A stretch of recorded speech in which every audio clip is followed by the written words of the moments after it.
Et donc, nous sommes partis pour ce 125e webinaire. Alors, il y a toujours beaucoup de nouveaux. Et donc, pour les nouveaux, un petit gâteau de bienvenue. C'est une formation qui est sur le comportement ou la communication, on va dire, la communication, avec 6 vidéos. Et ça, je les ai faites à partir du Covid et même après.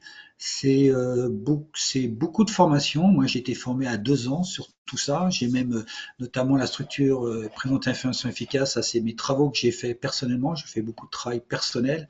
Et ça, c'est 3 ans de recherche entre les couleurs et les types d'apprentissage. On va en parler de COPS, mais pas de COPS. On va pas parler de COPS ce soir. On va parler de quelqu'un d'autre qui s'appelle Batson. Mais voilà, donc vous avez beaucoup de travail personnel et surtout tout ça, ça a été pratiqué. Donc tout ça, je le pratique dans différents niveaux et ça, c'est quelque chose que vous pouvez voir, revoir et surtout partager. Alors il y a une autre chose aussi c'est la première fois que je le fais parce qu'on m'a partagé des choses. De temps en temps, on me partage et il y a des choses qui je trouve très bien. Et quand il y a une chose qui est très bien, ben, je le repartage. Pour ceux qui veulent un petit peu en savoir plus sur la méditation et surtout qu'est-ce que c'est la méditation, mais surtout la pratique de la méditation, on m'a partagé il y a un petit peu plus d'un mois, et je remercie Benoît qui me l'a fait, la méditation qui s'appelle 21 jours d'abondance de Deepak Chopra, qui a été un petit peu quelqu'un qui a influencé les Beatles, qui a accompagné un petit peu les Beatles.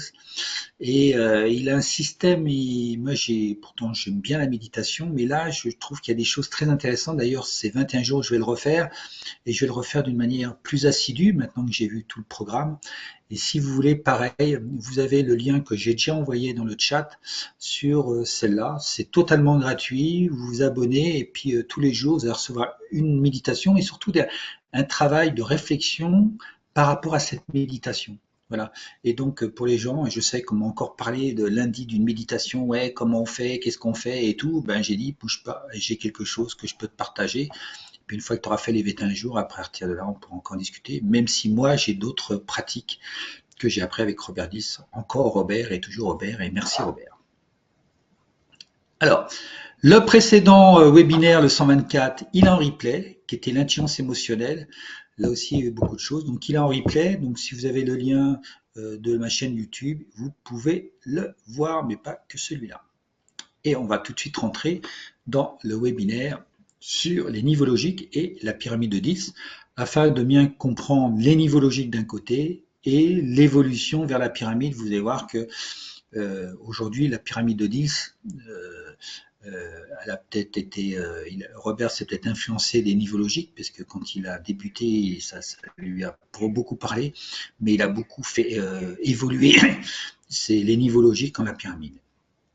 Alors, le programme de la soirée, il est lequel? Bah, déjà, on va revenir un petit peu rapidement sur les niveaux logiques. On va, alors on va pas voir l'échelle des émotions, donc là j'ai fait un petit truc. On va voir la pyramide de 10. J'ai pas dû faire une mise à jour, voilà. On va voir quelle solution pour vous épanouir et quelle utilité aussi que j'utilise avec la pyramide, hein. Vous allez voir qu'il y a 2-3 trucs que je vais vous donner, hein. Voilà. Et puis surtout, on va voir les questions-réponses. Voilà. Hein. Alors, déjà, qui connaît la pyramide de 10 ou les niveaux logiques? Allez, oui, non. Voilà. Il y en a peut-être qui connaissent que la pyramide, que les niveaux logiques, d'autres qui ne connaissent pas ou qui en ont entendu parler. Voilà. Donc voilà, il y a pas mal de gens qui connaissent, mais il y a quelques personnes quand même qui ne connaissent pas. Entendu parler? Ouais. Voilà. Hein, voilà. Les niveaux logiques uniquement pour Valérie, ok. Que la pyramide pour Annie, voilà. Voilà. Donc il y a différentes choses. Qui l'utilise? Qui utilise la pyramide dans son pratique euh, professionnelle? Voilà, parce qu'on peut le connaître, mais on peut ne pas l'utiliser parce qu'on ne sait pas trop comment faire. Hein. Voilà. Voilà. Oui, Robert a travaillé avec Ericsson, il a travaillé avec Batson, hein. Il a travaillé en plus avec les gens de la PNL. Hein. Il a eu vraiment des très beaux mentors. J'essaie de l'appliquer. Ah, voilà. Voilà, on essaye. Voilà. Les niveaux logiques uniquement. Voilà. Voilà. On connaît, on ne sait pas trop l'utiliser. Ouais, mais ça aussi. Parce que souvent, on a le côté théorique, mais après, concrètement, qu'est-ce qu'on en fait? Voilà. Alors, la citation du jour, voilà, elle est vraiment en rapport avec ce qu'on va faire. La solution est à un niveau supérieur où elle a été créée. Alors ça, c'était Einstein qui disait ça. Alors non, ça c'est Robert Dice qui le dit. Einstein, il disait comment dire, une solution se trouve à un niveau différent auquel il a été créé. C'est-à-dire que souvent, je coupe les micros, voilà. Souvent, on ne trouve pas la solution parce qu'on est trop sur, alors comme dirait un autre, sur notre écran radar, alors que la solution est au dehors et bien au-delà de l'écran radar. Voilà. Mais vous allez voir comment on va y revenir sur cette citation. Hein. La solution est à un niveau supérieur où elle a été créée. Alors, on va voir en détail les niveaux logiques et la pyramide de Dix. Hein, et ça vous permettra de. Moi, ce que je fais, je diagnostique beaucoup des situations. Oh, j'ai fait des fautes, là, je ne me suis pas relu, il manque un S. De poser des hypothèses aux solutions. Et ça, j'aime bien parce que notamment, j'ai une personne que j'aime bien, décidément, c'est Simon Sinek. Il dit vous pouvez avoir le meilleur outil, la meilleure solution, mais si l'hypothèse du départ elle est fausse, les résultats ils sont faux. Souvent, les médecins, ben, ils vous donnent des super médicaments, mais ils font pas trop de temps pour faire le diagnostic et en fin de compte, ils vous guérissent pas. Voilà. Souvent, on est sur la solution, pas trop sur le problème. D'avoir un outil pour s'aligner. En coaching, je vois qu'il y a des coachs ce soir ou des gens qui font de l'accompagnement. L'alignement, il y a différentes manières et là, grâce à la pyramide, il y a plusieurs manières de s'aligner. Après, avec le mindset, il y en a encore. Il y a 1000 manières de s'aligner et là, on va avoir deux manières de s'aligner qui sont très puissantes. Ça vous permettra aussi de donner de la cohérence à tous vos projets. Souvent, quand on commence un projet, vous allez voir, on ne commence pas comme il faut. C'est pour ça qu'on n'y arrive pas. Et grâce à la pyramide de 10, et puis un outil qui est dérivé de la pyramide de 10, qui est le cercle de réussite, et que moi j'ai même fait évoluer en cercle d'or de la réussite, on va pouvoir mettre des bonnes bases quand on a un projet pro ou perso. Voilà. Et puis bien plus encore, parce qu'il y a tellement de choses à dire. Voilà. Alors, mon parcours. Ben, j'étais d'abord facilitateur en échange collective avec Robert. Voilà. Sur une formation de 3 ans. Après, j'ai refait la même formation, mais pour être formateur de facilitateur, donc pour pouvoir former les gens au nom de Robert sur cette formation d'échange collective. Voilà. Et je fais partie du 10 Stratégique Group. Bon, là, ça n'a rien à voir avec ce soir, quoique j'ai fait une formation de préparateur mental aussi, puisque le mental est très important dans l'état d'esprit. Hein. Et une chose aussi que je veux dire, c'est qu'on a coécrit un livre, bon, ça, on s'est servi des niveaux logiques pour écrire le livre quelque part. Hein. Donc, vous voyez, c'est aussi quelque chose de très intéressant parce qu'on peut écrire un livre grâce au niveau logique. Mais ce que je voulais dire sur cette slide, c'est qu'aujourd'hui, si je réponds un petit peu tardivement aux demandes de connexion de LinkedIn, c'est parce que j'ai atteint la limite des 30 000 personnes. Et à 30 000 personnes, je ne peux plus accepter les gens. Donc, il faut que j'enlève des personnes pour pouvoir les accepter. Donc, j'ai mis des filtres, voilà, pour des gens qui sont très peu actifs ou, par exemple, qui n'ont pas de photos ou qui ont un profil incomplet. Et donc, je suis obligé de retirer aujourd'hui de les 30 000 des personnes pour pouvoir les accepter. Et je sais qu'aujourd'hui, j'ai plus de 50 personnes encore en attente. Et plus ça va, plus toutes les semaines, j'ai 50, 100 personnes qui veulent se connecter. Donc, c'est juste pour dire, prenez un peu de temps, je vais me connecter, surtout les nouvelles, hein, mais il faut que je fasse du tri. Voilà. Et les groupes de mastermind et cette heure de réussite, c'est une préface de Robert Dills et il nous a même pris les droits en anglais et en espagnol. Voilà. Merci Robert. Et puis Déborah aussi, parce que Robert sans Déborah, enfin moi j'ai eu la chance d'avoir Déborah en train de traductrice et c'est vrai que le couple il est magique. Alors, les niveaux logiques.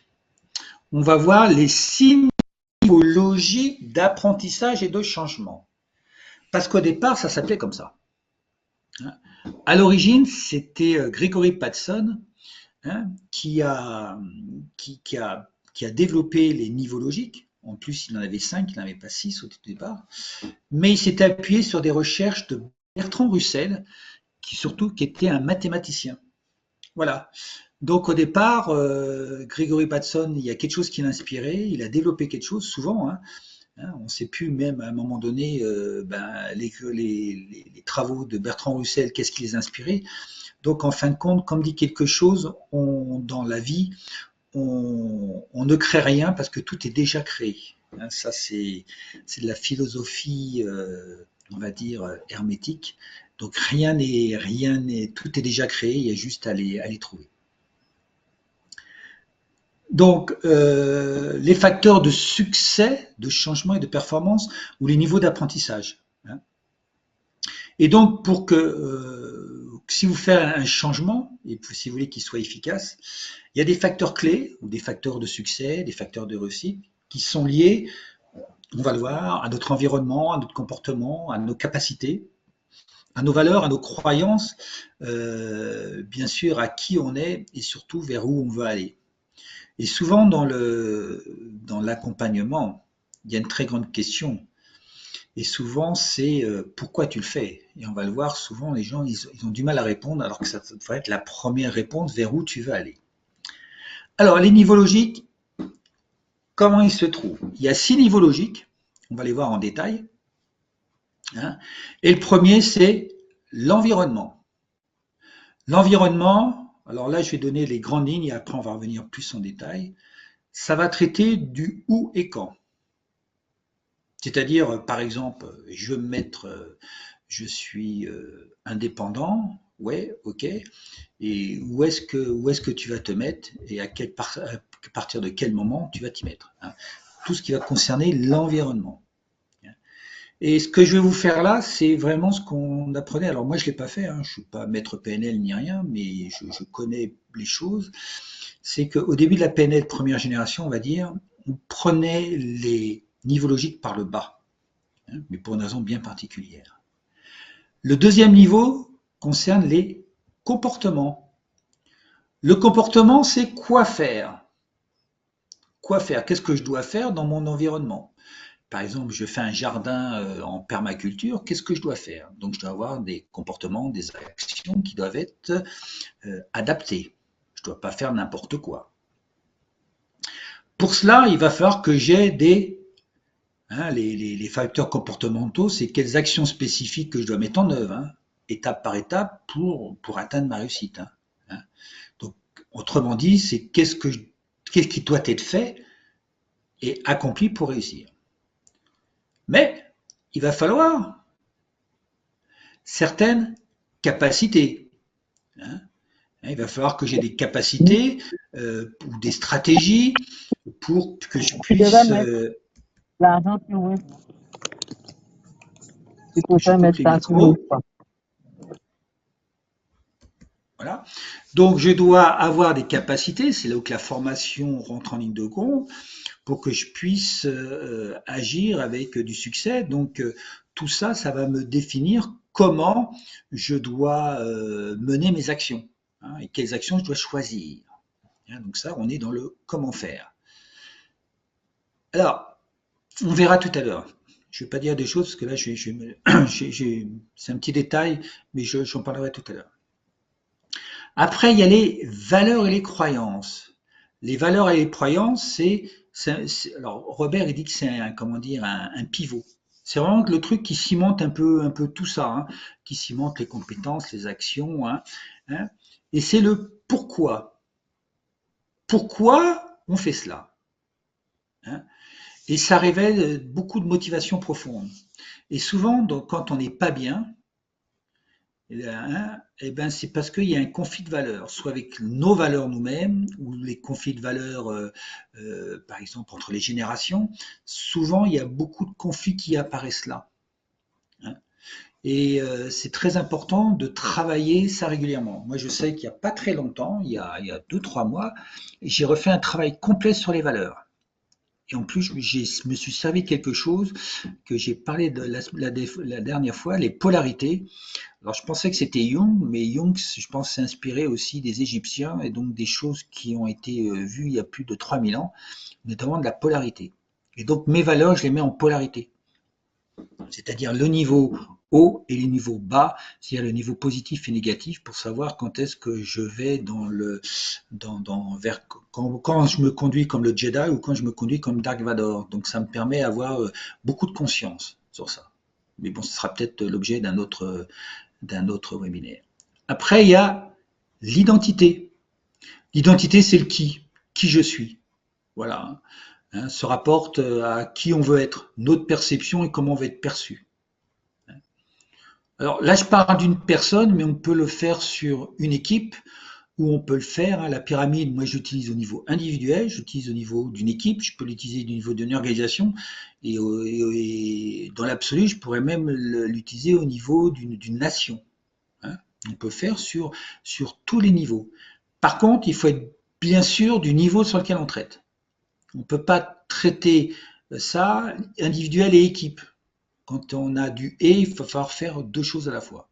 On peut utiliser le même outil, mais pas en même temps. Et après, il y a le but, c'est-à-dire la vision, vers où on va. Et là, on verra que on va bien clarifier ça. Ce sont les facteurs qui sont liés, hein, les buts. Hein, pourquoi, en deux mots, pour quoi, contrairement aux valeurs qui est pourquoi en un mot, et surtout pour qui. Pourquoi et pour qui. Hein. Voilà. Donc là, on a vu les 6 niveaux. Hein, pourquoi ou vers quoi.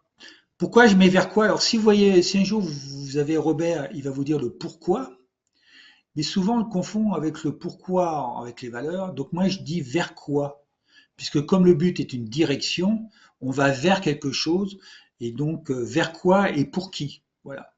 Hein, ou vers quoi ou vers qui. Voilà. C'est un petit détail, mais ça permet d'éviter la confusion. Voilà. Parce que quand il dit pourquoi, alors quand il est en anglais, ça n'a pas du tout la même signification, mais en français, quand on est traduit, le pourquoi, euh, quand il est dit en un mot ou en deux mots, on ne voit pas la différence. Hein. Donc c'est juste une petite vigilance que je vous donne. Donc, les niveaux logiques à la pyramide de Dix.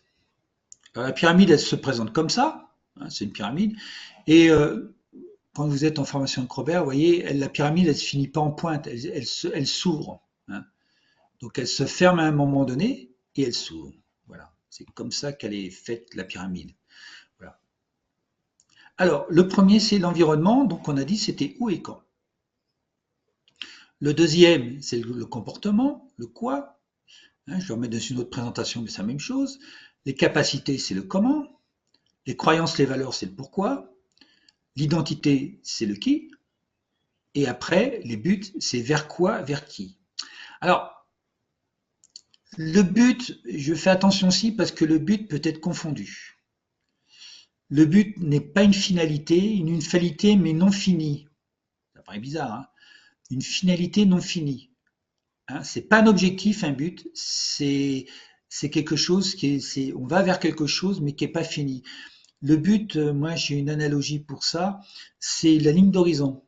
Hein, imaginez que vous voulez aller vers la ligne d'horizon, et ben la ligne d'horizon, ben vous ne l'atteindrez jamais. Et ben c'est ça.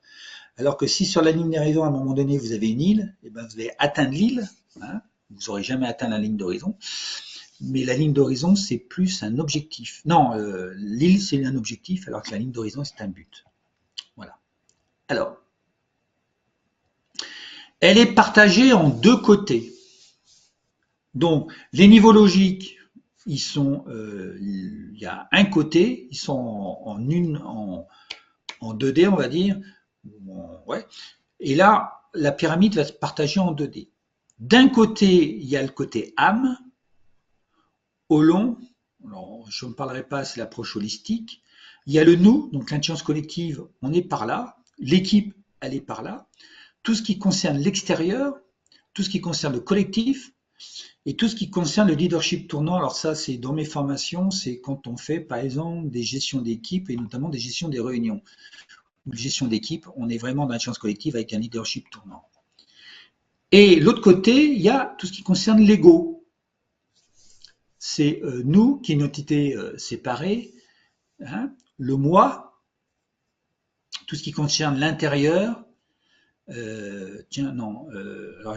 extérieur, il n'a rien à voilà. Oui, extérieur à l'individu, Alors c'est intérieur, dans l'extérieur, il n'a pas à faire là. Tiens. Et c'est tout ce qui concerne le leadership personnel. Et donc, qu'est-ce qui se passe dans la pyramide? Il se passe, c'est qu'il y a une séparation, hein, et on met souvent une flèche comme ça. Donc, il y a deux côtés. Donc, la pyramide d'aujourd'hui, alors je ne vous dis pas celle qui a 30 ans, hein, celle que j'ai appris avec Robert, elle a deux côtés. Et chaque niveau a deux côtés. Et à son centre, il y a le cœur. Alors ça, c'est très important aussi, parce qu'on l'oublie celui-là. Et pour moi, quand j'accompagne une équipe, un individu et tout, je commence toujours par là. Je commence toujours par le cœur. Parce que quand j'aligne quelqu'un, je l'aligne. L'alignement, c'est une ligne. Et la ligne, c'est quelque chose, c'est deux points. Vous prenez deux points, vous tracez, vous avez une ligne. Et l'alignement personnel, c'est une ligne. Et les deux points les plus importants, c'est le point le plus près et le point le plus loin. Et le point le plus loin, le point le plus près, c'est votre cœur, c'est ce qui est à l'intérieur de chez vous. Et souvent, les gens, ils y pensent pas à ça. Très important, quand on est en individu, quand j'accompagne un individu, je vais aller chercher ses passions. Quand je suis en entreprise, je vais chercher les intentions. C'est un petit coup, une petite nuance, mais quand j'ai plusieurs personnes, par exemple, quand j'ai plusieurs personnes, je vais pas chercher leur passion, je vais chercher leur intention par rapport à un projet, parce qu'ils viennent pour un projet. L'intention du départ dans un projet, alors que dans un individu, j'ai cherché ses passions. Donc ça, c'est la première étape. Et la deuxième étape, eh ben, j'ai cherché le point le plus loin, c'est-à-dire l'infini, c'est-à-dire le but, c'est-à-dire la vision. Et à partir de là, j'ai cette ligne. Voilà. Et à partir de là, après, on va pouvoir aligner tout le reste. Mais souvent, on oublie le petit cœur là. Le petit cœur, pour moi, c'est un point très important. Autant parce que si vous n'avez pas le point final, vous vous dispersez parce que vous n'avez pas vous n'avez pas de boussole, donc vous dispersez. Mais si vous n'avez pas de point de départ, ben il manque quelque chose, votre stature elle est pas faite, quoi. Et dès qu'on fait, moi c'est un processus que j'appelle passion-vision, passion-vision, vous créez déjà la différence qui fera différence. Déjà vous êtes unique, c'est tout. Qu'on soit dans une organisation, un individu, une équipe, déjà on crée la différence qui a fait différence. On ne crée pas la différence après, on la crée tout de suite. Et ça c'est important. Quand on est par exemple coach, quelle est la différence qui fait entre un coach et un autre coach? Ben, moi je commence par là et j'ai déjà des réponses. Voilà. Et donc, l'environnement, il y a deux côtés. Côté âme, il y a tout ce qui est les opportunités. Les opportunités, les options. C'est en fin de compte tout ce qui viennent de l'environnement. Donc dans l'environnement, il y a des opportunités. Par exemple, aujourd'hui, si je prends une organisation, il y a une opportunité, alors je ne sais pas si c'est une opportunité, hein, après c'est un autre débat, de l'agence artificielle. Est-ce que l'agence artificielle est une opportunité? Ça peut être. Voilà, pourquoi pas, hein. Là, mais ça, c'est un autre débat, mais j'essaye de prendre des exemples. Et à l'intérieur, vous avez des menaces. Et souvent, les menaces, il y a des peurs. Les peurs, souvent, c'est l'ego. Les peurs, c'est ce qui nous fait, voilà, hein, qui nous fait. Donc, les peurs, les menaces, ça, c'est à l'intérieur. Au niveau du comportement, pardon, je vais boire un petit coup. Il y a deux types de comportements. Soit qu'on est proactif, ou soit qu'on est réactif. Ah, vous voyez plus l'écran? Si, j'ai mon, attendez, j'ai mon câble qui, plus que je bouge, ouais, je pense que vous voyez. Donc proactif et réactif.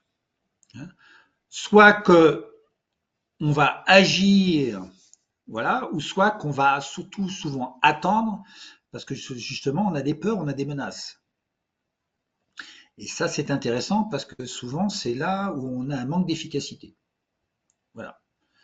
Mais bon, la réaction, c'est de réagir favorable. C'est-à-dire que on va prendre des initiatives, mais après, il y a toujours cet équilibre. Ce que j'aime bien quand je l'ai appris avec Robert, cette pyramide, c'est qu'en intelligence collective, il y a toujours l'individu dans l'équipe. Il n'y a pas que l'équipe, il n'y a pas que l'individu. Et souvent, quand on développe des équipes, souvent on met trop l'accent sur l'équipe et on oublie l'individu. Moi, j'ai eu des personnes que j'ai formées, ils me disent Eric, j'en peux plus. Aujourd'hui, on ne parle que de collectif. Et moi, je n'existe plus. Et grâce à cette pyramide, c'est toujours de dire individu, équipe, intérieur, extérieur. Et d'ailleurs, quand je démarre une équipe, le paradoxe, c'est de commencer, surtout pas en équipe, c'est de commencer par l'individu. Tout commence par soi. Soyez le changement que vous voulez avoir dans le monde. Avant de transmettre quelque chose, appliquez ce que vous avez appris à vous. Faites vos pratiques et après vous pouvez transmettre. Mais souvent, on transmet sans avoir pratiqué. Voilà. Tout commence par soi. Soyez le changement que vous voulez avoir dans le monde. C'est du leadership. Le leader, il n'impose pas les choses, il pratique déjà et après, il amène les gens là où il a eu ses pratiques. Je referme la parenthèse. Après, dans le comment, alors ça j'aime bien aussi, ça c'est très, alors j'espère que vous voyez, parce que je m'aperçois, vous voyez en écrit en vert, parce que vous me le dites, parce que peut-être que la prochaine fois, il faudra que je mette des couleurs. Alors à gauche, il y a énergie et intelligence émotionnelle, donc c'est l'énergétique. Et comme dit Robert, souvent en entreprise, on s'arrête au comment, mais côté ego, on va jamais du côté âme. On s'occupe pas de l'énergie, très peu de l'énergie des personnes et de leur bien-être et de prendre soin d'eux. On va souvent dans les stratégies, donc on est souvent dans le cognitif. Alors que côté âme, on est sur vous, sur le corps, sur l'énergie, sur les sensations, sur les émotions. Là, voyez mon dernier webinaire, j'en parle un petit peu, enfin j'en parle même beaucoup. Et ça c'est intéressant, c'est que souvent on est sur la tâche, le travail. Alors le comment, il y a aussi la relation, il y a l'émotionnel. Et il y a une phrase que Robert a coécrit dans le Leadership Alpha, un livre, tiens, et s'il y a des managers, lisez le Leadership Alpha de Robert Disc, qu'il a coécrit avec deux autres, mais malheureusement, je n'ai pas leur nom, parce que je n'ai pas le livre ici. Il a dit, occupez-vous de la tâche, non, occupez-vous de la relation, la tâche s'occupera d'elle-même. Occupez-vous de la relation, la tâche s'occupera d'elle-même. Et aujourd'hui, le management classique s'occupe trop de la tâche et pas de la relation. Parce que souvent, la relation est confondue à faire du social. Non, la relation, c'est pas de faire du social. Hein. C'est de faire de la relation, la vraie relation, la communication notamment. Et donc ça, c'est la performance aujourd'hui et la réussite des entreprises de demain, elle est là pour moi. Hein. Elle était là déjà hier, mais elle est encore là. Mais avant, la croissance, elle était, quoi qu'il arrive, on avait de la croissance. On avait du 1, 2, 3. Quoi qu'on faisait, de toute façon, ça. Mais là, aujourd'hui, il y a des choses qui ne marchent plus. Eh bien, venez ici et vous verrez que tout peut remarcher. Vous aurez moins d'efforts et vous aurez plus de résultats. Alors, faut bien savoir ce que c'est la relation. Énergie, intelligence émotionnelle. Et l'autre côté, c'est stratégie, intelligence intellectuelle. Donc, d'un côté, il y a l'intellect, la tête, et de l'autre côté, il y a le corps. Et le but, c'est de faire travailler les deux ensemble. Voilà. Quand on fait travailler les deux ensemble, on a beaucoup de choses. Alors, intelligence émotionnelle, on peut mettre aussi intelligence intuitive. Voilà. Donc ça, c'est des choses aussi qu'on peut mettre. Moi, dans intelligence émotionnelle, je mets que les émotions, parce que l'intelligence intuitive, c'est encore autre chose pour moi. L'intelligence, enfin, on pourra en discuter, mais pourquoi l'intuition, c'est encore de plus puissant. Encore. Alors après, vous avez les valeurs et les croyances. Alors vous avez, alors là c'est marqué en noir, les motivations, intelligence émotionnelle, et l'autre côté, vous avez les permissions, les autorisations. Quand notamment en coaching, hein, je vais prendre un exemple en coaching, quand on met du cadre, le cadre se met à ce niveau-là. Hein. Le cadre, il est au niveau des valeurs des croyances, des permissions. Les permissions de l'analyse transactionnelle d'Eric Berne, elles sont là, le cadre. C'est peut-être les valeurs, les croyances et le but, c'est peut-être les deux niveaux les plus importants. Mais celui-là, il est très important dans les équipes. Valeurs, croyances, et ici, alors c'est la pyramide de 10, mais moi ici, je mets le cadre, le cadrage, les règles de fonctionnement, voilà, tout ce genre de choses. Quand je co-crée le cadre, je l'ai encore fait dans une formation la semaine dernière, ben, je me situe là. Quand je co-crée le cadre, voilà, je donne les permissions et les protections dans une équipe. Alors là, Robert, il a mis permission, mais dans l'analyse transactionnelle, permission et protection et cadre sont au même niveau. L'analyse 3P ou le triangle des 3P, j'ai dû faire un post là-dessus sur LinkedIn, ça vous pouvez le retrouver, hein, les 3P. Par opposition, triangle des Karpman, ça vous devez le connaître, persécuteur, victime et sauveur. Voilà. Après, vous avez l'identité. L'identité, vous avez, alors c'est très important, les missions et les rôles. Les missions, c'est contribution unique et les rôles, c'est les tâches prescrites. Alors, quand je suis, par exemple, sur un entrepreneur, le rôle, je mets une chose en plus, je mets l'expertise. Et quand on fait des pitchs, il ne faut pas se présenter à travers notre métier. Le métier, c'est nos capacités, quatrième niveau en partant du haut. Le coach, il est là, il est en vert, hein, il est dans le vert. Il faut qu'il se mette par rapport au rôle ou à l'expertise. Et ça, c'est très important. Donc moi, dans le rôle, je mets l'expertise. Voilà. Mais Robert, d'un côté, il y a les missions, et d'autre côté, le rôle. Les missions, c'est les grands quoi. Vous voyez, vous avez le quoi là, quoi faire, mais plutôt d'une manière opérationnelle. Hein, ça, c'est le quoi opérationnel, ça. Hein. C'est ce que je fais. Voilà, je casse les œufs, je touille les œufs, je sépare les œufs des blancs en neige. Voilà. Donc ça, c'est le quoi. Mais les missions, c'est aussi du quoi, mais c'est les grandes missions.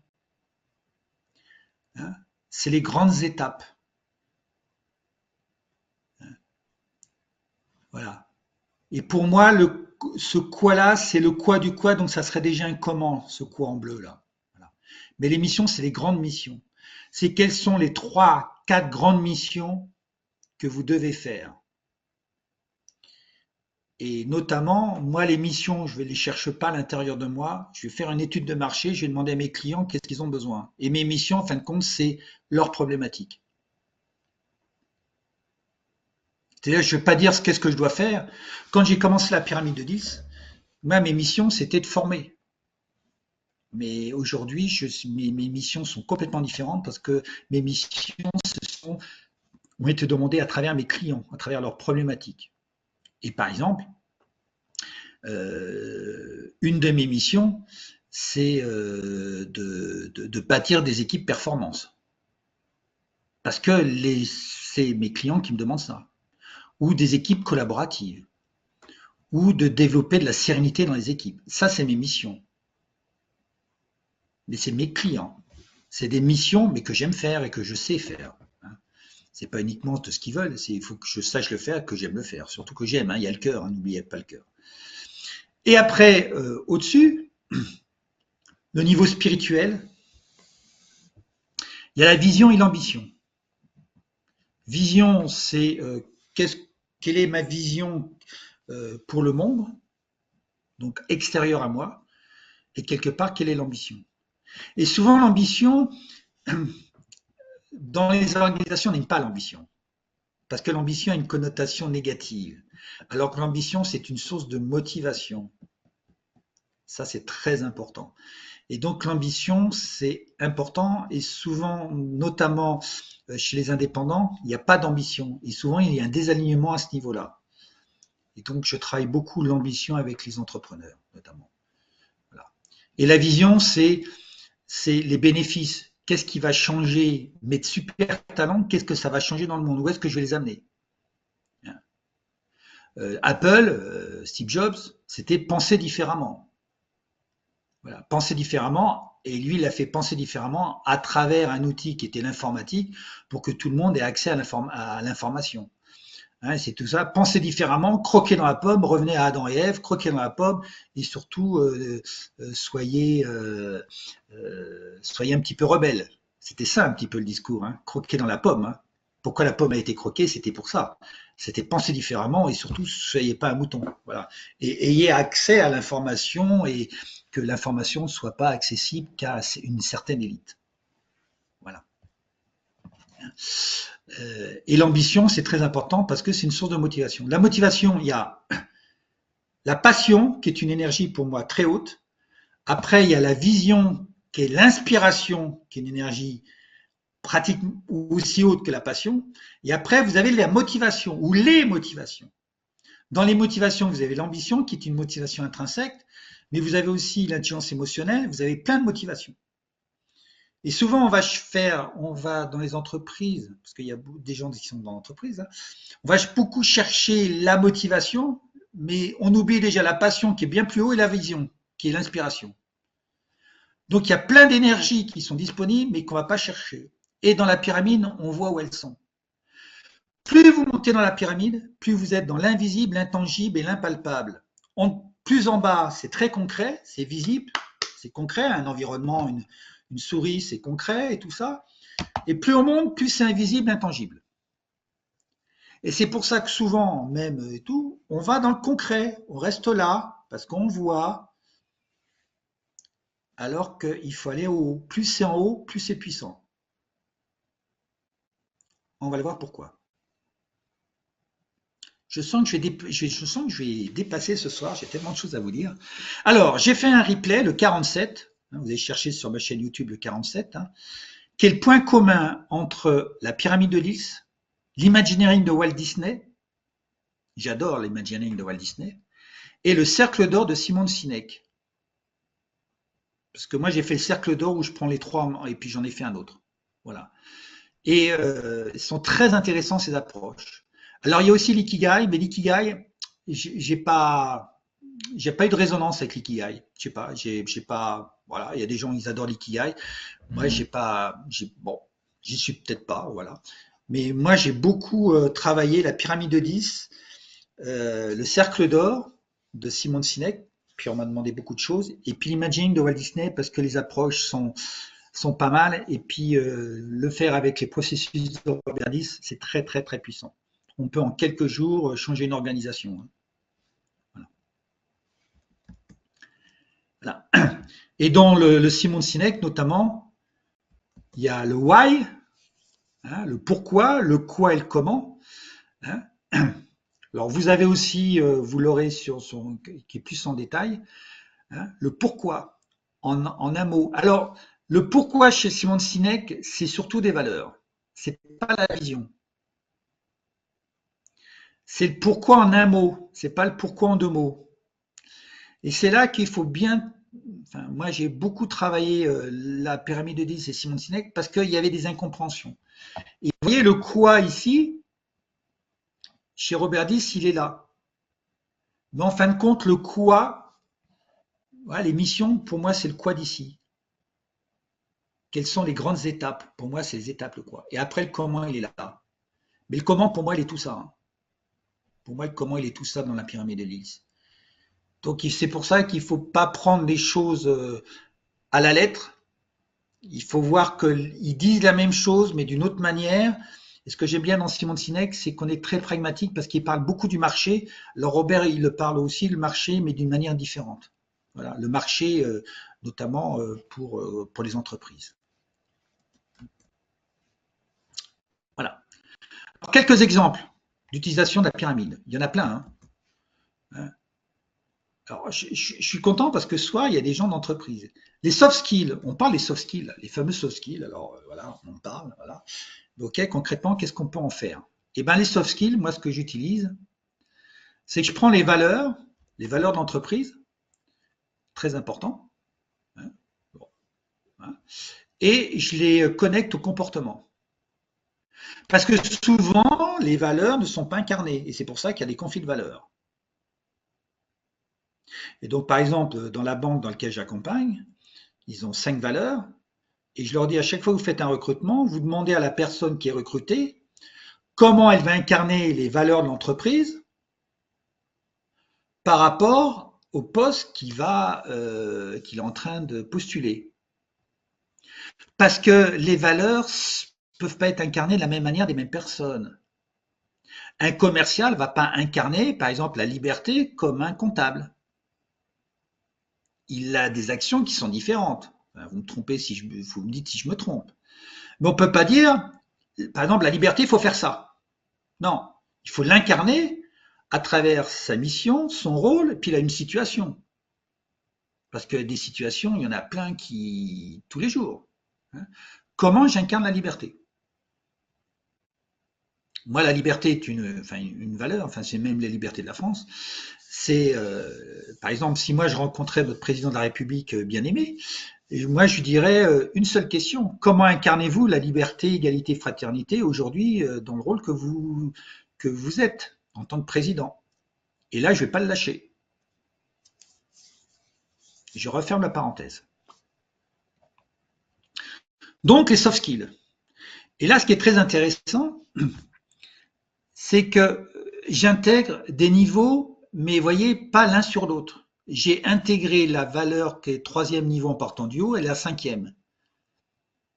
Et j'utilise beaucoup ça en pont. C'est-à-dire que j'utilise pas tout de suite, régulièrement, un niveau par rapport à un autre, mais souvent, je fais un saut. Et il y a des choses très intéressantes quand on fait des sauts. Une chose très importante aussi, ça il faut bien le noter, quand vous modifiez un niveau, il n'influence pas forcément sur un niveau supérieur.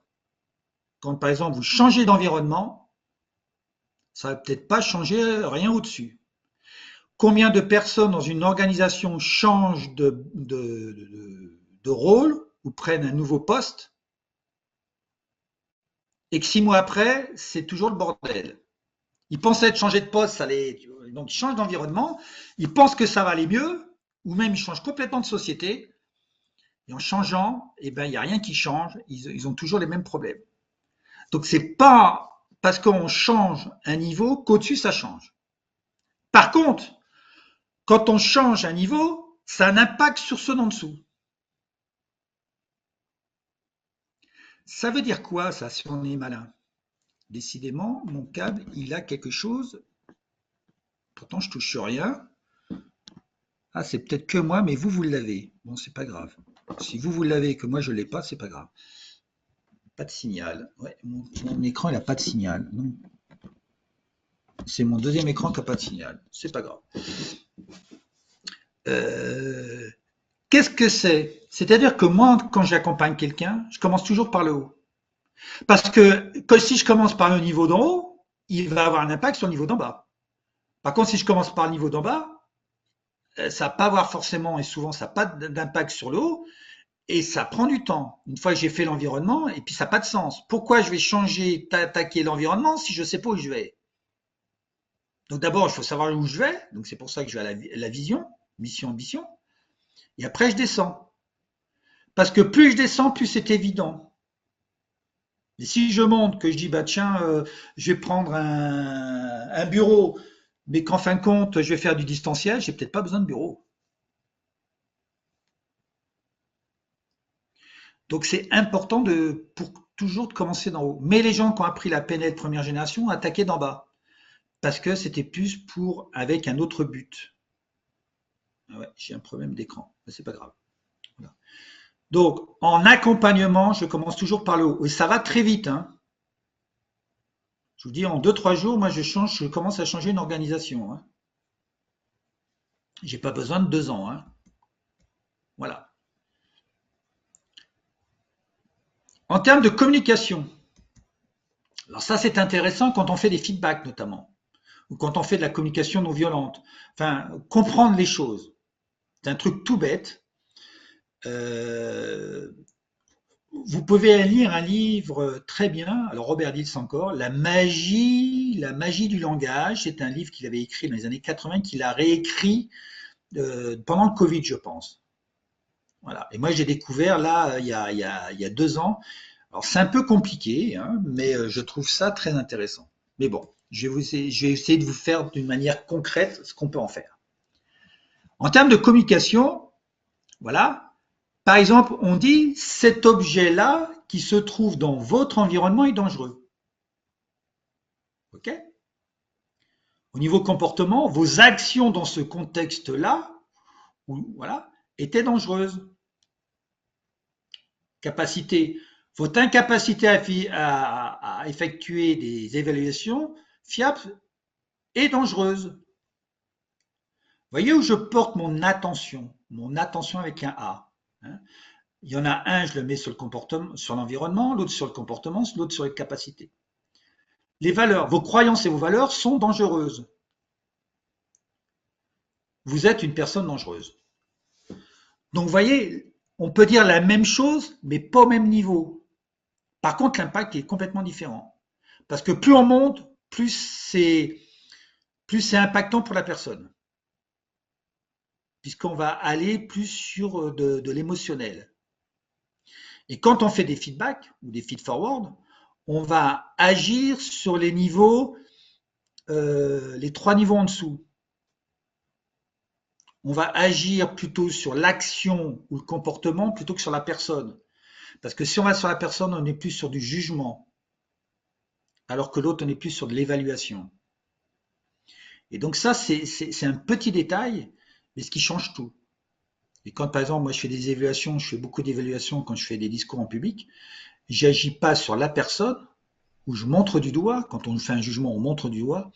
On va aller plutôt sur l'action ou les pratiques narratives, hein, c'est le principe de la pratique narrative, on sépare la personne du problème. Et bien là, on va se focaliser sur le comportement, l'action, plutôt que sur la personne. Hein, on ne va pas dire que la personne, c'est le comportement ou l'action, on sépare et on va se focaliser sur l'action et le comportement. Et on le retrouve dans les niveaux logiques. Dans les niveaux logiques, on le comprend bien. Un autre outil, alors ça, c'est le cercle de réussite de Robert Dills. Moi, je l'ai fait évoluer en cercle d'or de la réussite, où j'ai mis des trucs de Sinek, j'ai mis des trucs de Robert Dills, et puis j'ai mis des trucs de marketeurs, etc., etc. Mais le cercle de réussite, alors il n'y a pas les valeurs, hein. Il y a l'âme et l'ego, on le retrouve. Il y a la vision, l'ambition, mission, rôle. Il y a le cœur. Alors le cœur, déjà, je l'ai un petit peu fait. Le cœur, je le fais en 2 fois. Il y a qu'est-ce que vous aimez faire et le sens, la nourriture. En quoi ça vous nourrit ce que vous aimez faire? Ce qui est important, c'est de savoir en quoi ça vous nourrit. Moi, aujourd'hui, dans mon cœur, il y a le partage. Si aujourd'hui je suis là, c'est que j'aime partager. Vous voyez, ben, j'ai travaillé par rapport à mon cœur. Dans mon cœur, il y a le partage. Voilà. Il y a la vision. La vision, c'est l'inspiration. Donc le cœur, c'est aimer. Donc c'est l'énergie la plus haute. Hein. Fréquence 600, donc là on est bon.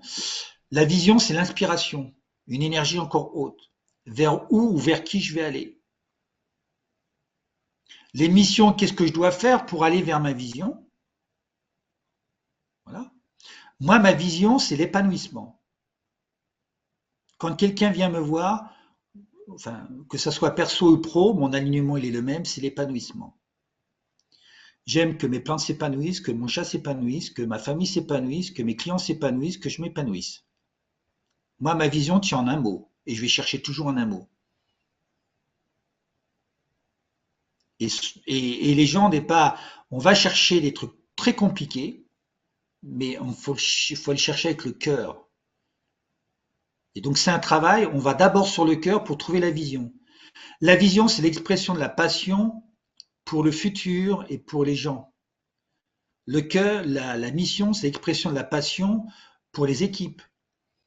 L'ambition, c'est l'expression de nos passions pour les gens qui sont actionnaires, notamment les entreprises. Donc le cœur, il est important.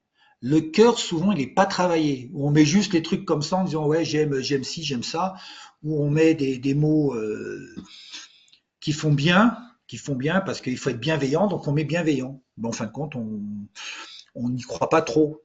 Donc ça, c'est pas bon. Il faut vraiment aller chercher son cœur. Parce que quand on va chercher son cœur et sa vision, on trouve déjà la différence qui fait la différence. Et après, tout découle. Hein. Les missions, l'ambition, l'expertise, les valeurs, les compétences, tout ça. Tout découle. Hein. Et donc ça, c'est très intéressant parce qu'on travaille vraiment l'invisible, l'intangible, l'impalpable. Et c'est ce qu'il y a de plus puissant. Hein. Par contre, les gens me disent, ouais, mais Eric, ils sont là. Et je dis, ouais, c'est de l'invisible, l'impalpable. Hein, t'es bien les choses concrètes. Hein. On nous a appris depuis la petite école là, à faire des choses concrètes. Mais rêver, la vision, c'est un rêve. Hein. L'ambition et la vision, c'est un rêve. La vision, c'est le rêve de voir quelque chose de différent. Hein. Et l'ambition, c'est le rêve de devenir quelqu'un de différent. C'est un rêve. Et quand on nous dit qu'il faut arrêter de rêver, moi je dis commencez par rêver. Très important. Donc vous voyez, ça c'est une autre application du haut de la pyramide. Et quand vous faites déjà le haut de la pyramide avec les valeurs, alors le cercle de réussite, il n'y a pas les valeurs, moi je rajoute les valeurs, parce que les valeurs, pour moi, c'est hyper important.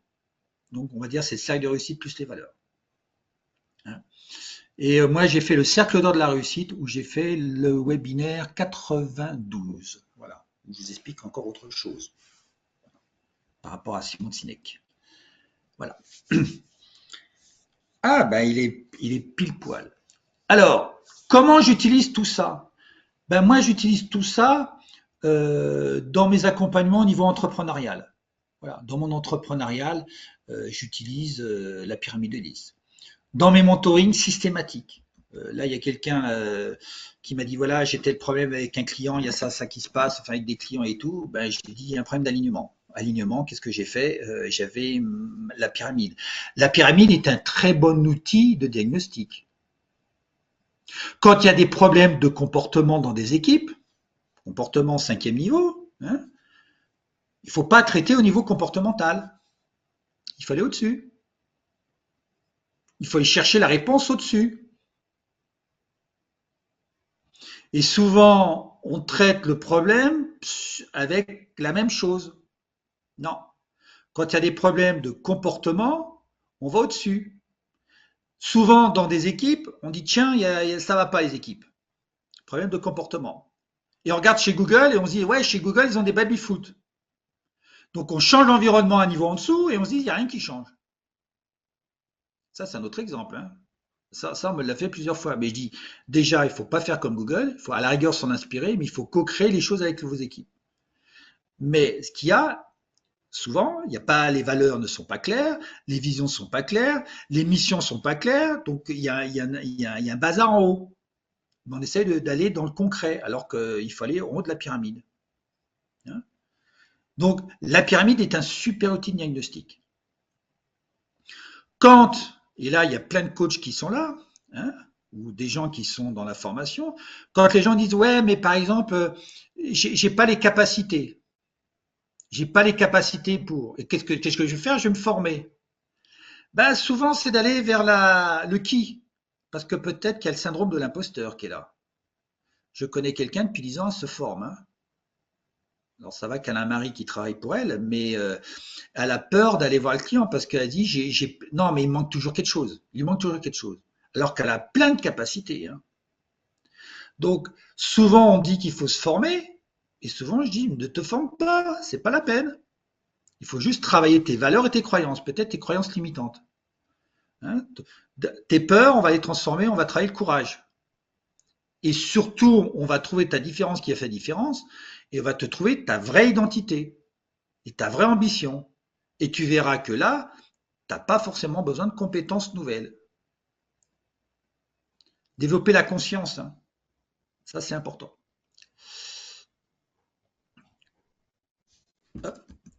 Je l'utilise aussi, bien sûr, en préparation mentale, parce que moi c'est une grille de lecture. Hein. Moi, aujourd'hui, dès que je vois quelque chose, ce que je vous dis, là, ça se met en route. Hein. C'est pour ça que je travaille toujours, et souvent je leur demande la vision. C'est quoi votre vision? Et souvent, ce qu'on me dit, c'est pas une vision. L'autre fois, j'avais une entreprise, un très gros groupe français, hein, qui a, je crois, 70 000 employés en France. Enfin, peut-être 700 000, je ne sais même plus. Hein, il y a tellement de gens que je ne sais même plus combien ils sont. Non, je crois que c'est 700 000 au niveau mondial. ouais, ça doit être 700 000 au niveau mondial. Quand je lui ai demandé la vision, c'était pas une vision, c'était une ambition. Le groupe rêvait d'être le numéro un, ouais, je ne sais plus ce qu'ils disaient, mais c'était une ambition, mais il n'y avait pas de vision. Et à son niveau, au niveau équipe, il n'y avait pas une vision. Il avait fait un travail, mais il n'y avait pas la vision. Il y avait des missions qu'il avait mis autre part, il y avait une ambition, il y avait des rôles, mais il manquait sa vision personnelle.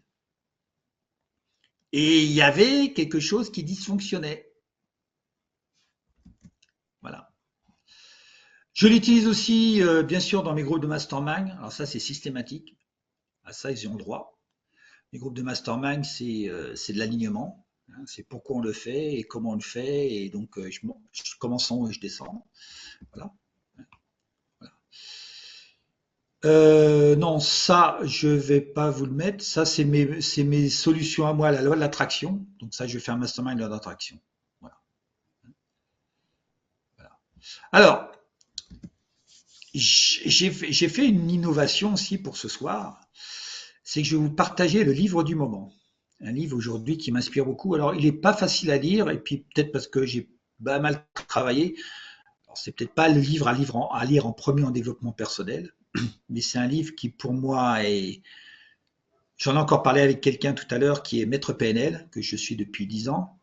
C'est, hop, si j'arrive à vous le mettre, c'est Force contre pouvoir de David Hopkins. Alors là, il est dans mon top 3. Hein. Force et pouvoir de David. Donc c'est quelque chose que j'avais envie de vous partager. Voilà, sur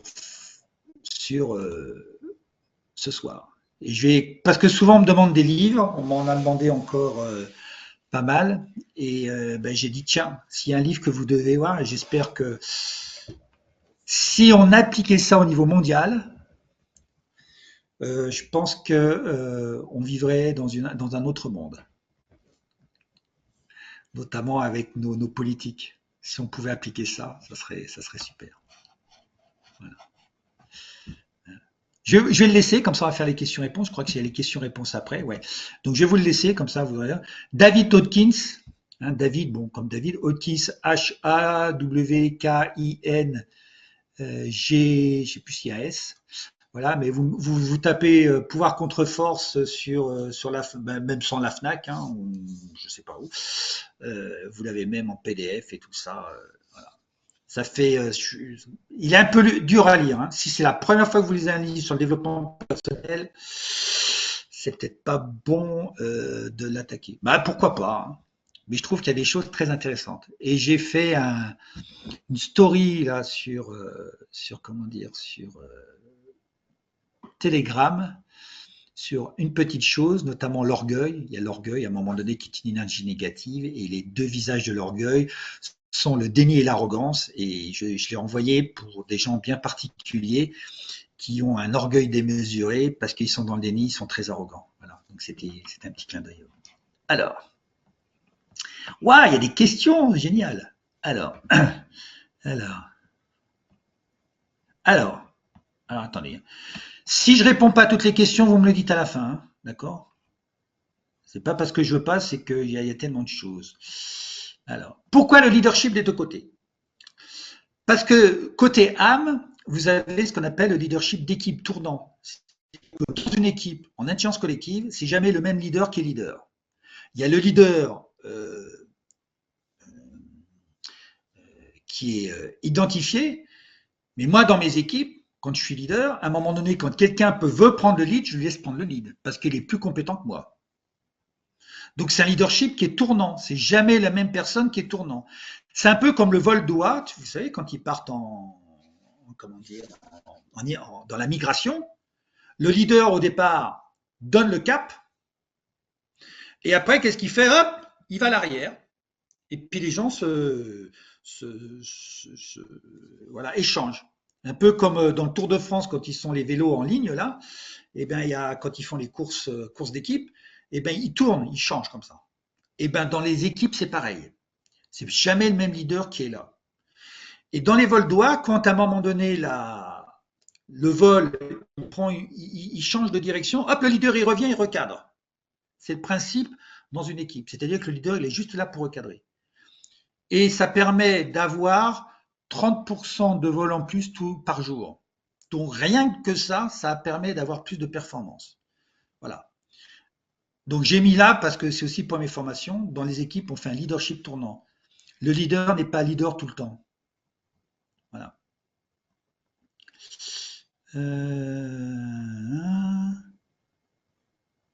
Alors, une valeur n'a pas de sens si ce n'est pas. Oui, j'essaye de répondre. Tu gardes tes réponses et puis comme ça, je déroule. Quelqu'un qui veut prendre, hein, je t'oublie pas. La valeur n'a pas de sens si elle n'est pas incarnée. Ah ben oui, ouais, mais c'est tellement évident que dans les entreprises ou dans beaucoup de gens, ils incarnent pas. Ils incarnent pas leur valeur. Ça paraît peut-être nous qui sommes, comment dire, dans l'accompagnement, on sait, mais aujourd'hui, les organisations, ils savent même pas ce que ça veut dire incarner. Hein. Voilà. Hein. Et poursuivre, fait-on ou pour servir nos valeurs? Alors, j'essaie de répondre différemment pour pas avoir de conflit de valeurs. Un jour, il y a un manager, je vais vous prendre un exemple concret, un manager, il me dit, Eric, j'ai un problème avec une valeur de l'entreprise et la mienne. Ben, je dis laquelle? Il me dit, c'est la performance en entreprise et l'honnêteté. Moi, j'ai l'honnêteté et la performance. Et ben, je dis, comment tu peux incarner en même temps l'honnêteté et la performance? Tant que tu peux faire les deux, ça va. Si tu peux plus faire les deux, c'est que tu dépasses la ligne rouge. Et là, tu vas être en conflit de valeurs, tu vas être mal. Elle me dit, OK. Donc, tu sais jusqu'où aller. Moi, en entreprise, je savais où jusqu'où aller, mais je ne faisais pas n'importe quoi. Et je le disais à mes managers, hein, ça leur plaisait ou pas, moi, c'était comme ça. Hein. Mais je ne savais pas tout ça. Hein. Oui, c'est beaucoup plus puissant par le haut. Oui. Alors, l'ikigai, je ne peux pas vous le décrire. Je le connais un petit peu, mais je n'ai pas accroché comme ça. Voilà. Il y a des gens, ils sont spécialistes de l'ikigai, donc voilà. Mais l'ikigai, je n'ai pas accroché. Voilà. Il y a des choses qui. Voilà. Bon, comme ça. Puis je ne peux pas tout savoir. Hein.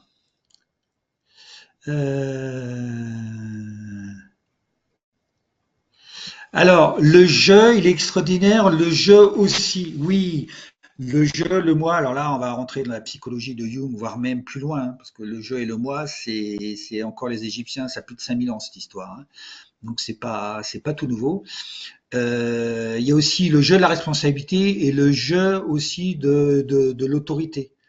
Le jeu de la responsabilité, c'est je suis gagnant-gagnant, voilà. Et le jeu, moi je sais, toi tu sais pas, c'est le jeu du jugement. Mais on pourrait en parler de ça aussi. Euh,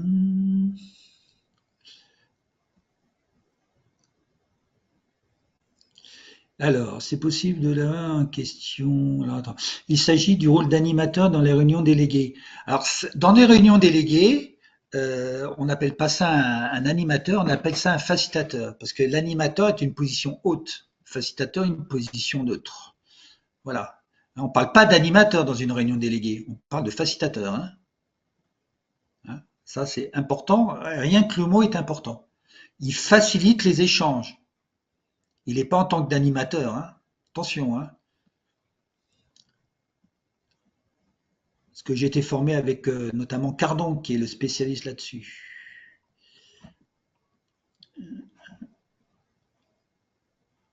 En formation PNL, on faisait monter les niveaux logiques du bas vers le haut et après on ralentissait en descendant d'un pyramide. Ouais. Et ben moi, aujourd'hui, par exemple, un autre exemple, quand j'ai des groupes ou une personne, je commence toujours par le haut de la pyramide, je la fais descendre par le côté A, mais je le fais remonter par le côté égaux. Et je fais toujours descendre. Et après, je vois où ça bloque. Mais je commence toujours par le haut, je commence jamais par le bas. Et je l'ai fait avec Robert, il commence toujours par le haut. Comme quoi, vous voyez, toutes les choses évoluent aussi. Hein. C'est-à-dire, on fait la pyramide en mouvement. Donc, on fait un état génératif, donc on se centre, et après, on descend, on met l'intention, etc. On descend et on remonte. Voilà. Voilà. Position basse. Bah, position basse, c'est ce qu'on appelle, c'est qu'on n'est pas en jugement. Alors, basse, c'est plutôt qu'on est en position. Quand on est en position haute, c'est qu'on sait, on est autorité et tout. C'est le manager qui, vous voyez, le système hiérarchique. Hein, moi, je suis là et puis toi, tu sais pas. Voilà. Je regarde, je te regarde du haut, toi. du haut, toi, puis je te regarde d'en bas comme ça. Ça, c'est un peu la position haute, c'est une position, moi je sais, et puis toi tu sais pas. Position basse, c'est par opposition, mais c'est plus une position neutre. Je suis ni au-dessus ni en dessous. C'est plutôt une position paritaire, égalité. Quand je suis avec un client, je suis pas haut ni bas, je suis plus en gagnant-gagnant. La position basse, c'est plus une question gagnant-gagnant. On a dit basse, mais je sais pas si c'était exactement la vraie définition. C'est plutôt une position neutre, ou une position d'égalité. Voilà. Quand je vais, par exemple, dans un pays étranger, je suis pas là en tant que Français, je suis là et je les respecte. Bah, je suis une position basse, une position respectueuse, une position d'égalité, d'homme à homme ou d'homme à femme, ou enfin, ouais, c'est un peu ça. Alors, il y a quelqu'un qui avait ouvert le micro. J'ai certainement oublié des questions. Alors, allez-y, ouvrez les micros. On est un petit peu moins.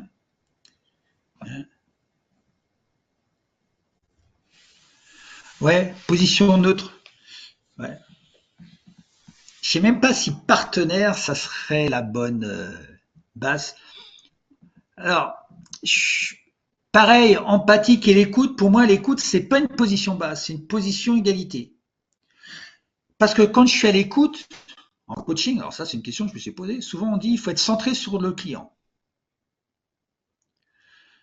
Et en fin de compte, non. Il faut être autant centré sur soi, toujours partir de soi. Alors ça, la pyramide m'a apporté beaucoup de choses.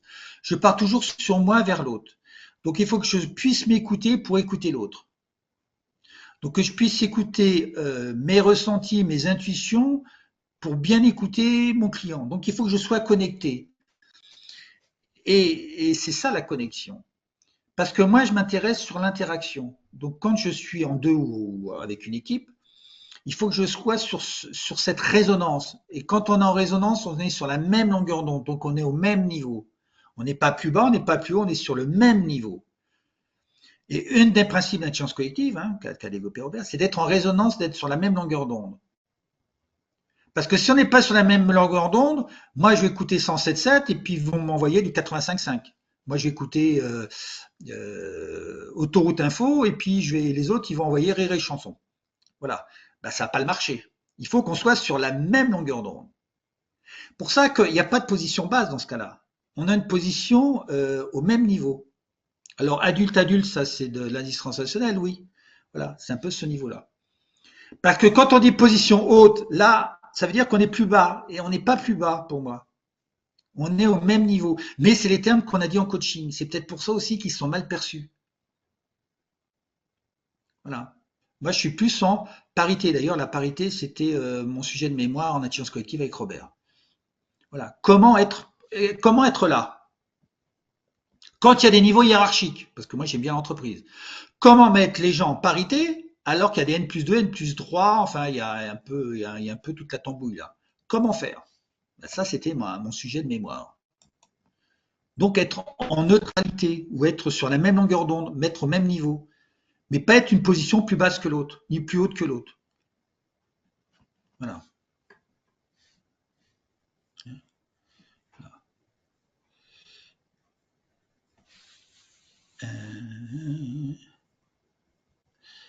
Au niveau énergétique, comment je me positionne? Alors là, j'ai encore du travail à faire, Lydie. Par rapport aux travaux d'Hawkins, tu verras dans les travaux d'Hawkins, les niveaux sont des niveaux et c'est quand il dit un niveau, par exemple, je crois, comment dire, l'orgueil est à 175, ça veut dire 10 puissance 175. Il enlève le 10 puissance, mais il te le dit à un moment donné. Et il te dit que dans ta vie, tu peux augmenter de maximum de 5 points. 5 points. Et il te dit, pour augmenter de 5 points, ça ne paraît pas beaucoup, mais c'est 10 puissance 5 que tu peux augmenter dans ta vie. Donc c'est énorme. Ça paraît relatif, mais c'est énorme parce que c'est une courbe logarithmique. Voilà. Et il te dit aussi que l'humanité est à niveau 4 sur 7 de conscience. Et qu'il a fallu toutes ces années, tous ces millénaires pour arriver à 4. Et pour arriver au niveau 7, qui est le super-homme, il faudra bien plus de temps qu'il nous a fallu pour arriver au 4 que nous pour aller au niveau 7. Voilà. Et ça va très. Il donnera aussi un exemple que les Japon, à la sortie de la guerre, ils ont fait un bond quantique, parce qu'ils ont pris plusieurs niveaux, plusieurs points d'un coup. Et il y a eu en très peu de temps là un niveau aussi, parce qu'on était très personnel, on est passé à un niveau plus collectif, et ça représente un bond démesuré qu'on a fait en une dizaine, une quinzaine d'années. Mais voilà, de temps en temps, tu as des bons, des fois c'est rien, et puis des fois tu as des bons. Voilà. Alors, où je me positionne, avec humilité, je me dirais que je suis peut-être dans le courage, voilà, le courage de travailler. Peut-être, je serais peut-être à 200, je sais pas. Je sais pas si j'ai répondu à ta question d'ailleurs. Voilà. Voilà. J'essaye au niveau énergétique d'être toujours dans une sérénité. Donc j'ai toujours d'être dans des niveaux, tu vois, dans les 5 premiers niveaux. Mais c'est très ponctuel. Hein. Quand tu vois l'échelle que j'ai envoyée non, le mois dernier, l'échelle des consciences, l'échelle des émotions, hein, quand t'es pas bien, il faut arrêter. Il faut que tu remontes en niveau énergétique. Donc, je me sers de ça pour me monter en énergétique. Et quand dans mes groupes de mastermind ou dans les gens que j'accompagne, ils sont par exemple dans le doute ou tout ça, j'arrête et je les fais remonter au niveau énergétique. Voilà. Mais c'est pas la manière d'être de tous les jours. Hein. C'est ponctuel.